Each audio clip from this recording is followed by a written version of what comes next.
as you know, the Queen remains the head of state of our country. Until that changes, we have to treat them accordingly. Um, but long before their visit, you know, we have been engaged in a very rigorous discussion about constitutional reform. Um, and as you will recall, I think in last year's Independence Day address, the Prime Minister talked about the establishment of a constitutional commission or a constitutional assembly.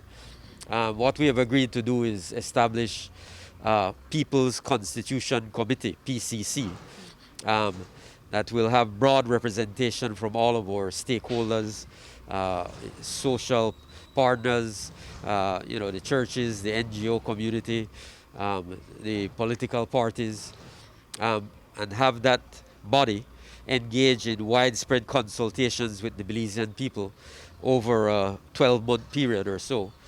Um, and for us to look very closely at these critical issues.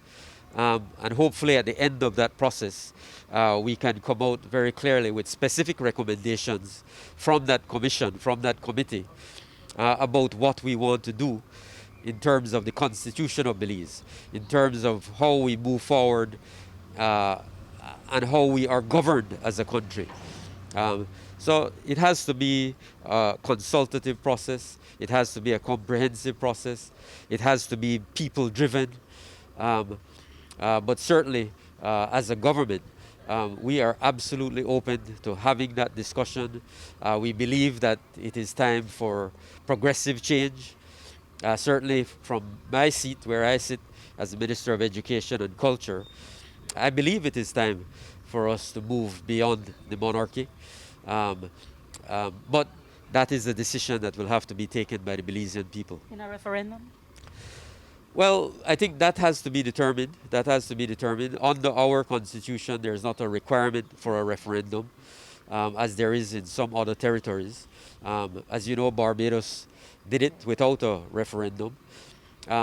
So that is one of the issues that will have to be determined during this consultation process.